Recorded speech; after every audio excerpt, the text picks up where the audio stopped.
Shimye is among many in the country who have been able to buy houses built under the affordable housing program. He says this project helped him to access accommodation easily.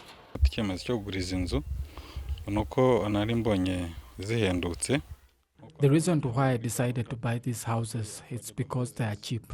They're indeed affordable houses. Secondly, the area is secure and the residents share almost a similar mindset because each time we plan to do something as a community, it turns out successful.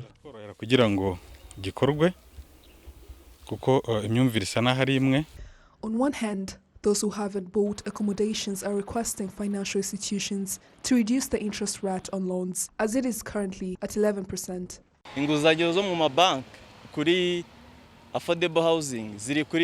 The interest rate on bank loans for affordable housing is so high that even if you spent your income on paying back the loan, it still wouldn't be enough or even be able to make a living.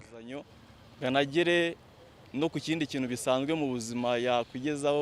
Rwanda aims to be an upper middle income economy by 2035 and an upper income economy by 2050, it requires her to reach a 35% proportion of urban population by 2024 from 18.4%, according to the Integrated Household Living Conditions Survey 5 of 2017. The Director General of the Rwanda Housing Authority, Felix Shimye, explains how the stock market is a lasting solution to the issue of high interest rates on loans. Normally, for developers, most of them they source funds from commercial banks.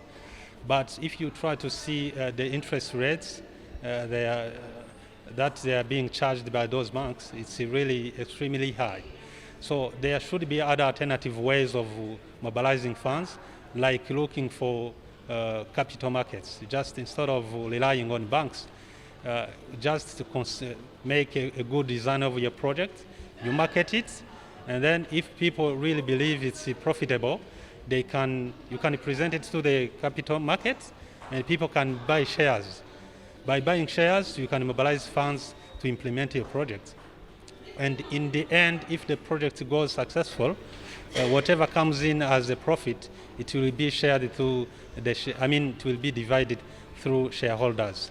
So that's one way we are trying to exploit, to look at the feasibility of how we can source funds for housing by looking into capital markets. The chairman of Africa Union for Housing Finance, Andrew Chiponda, says that Rwanda's approach to developing affordable housing sets an example to many countries.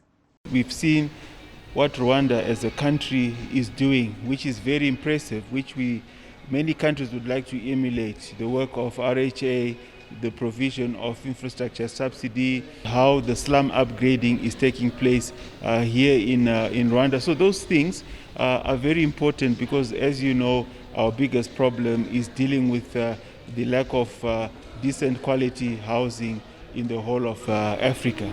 As part of the National Development Acceleration Program, NST1 2017-2024, 9,700 affordable housing units are planned to be built in Rwanda. The houses are part of the 310,000 houses planned to be built by 2032. Jane Mutoni, RTV News.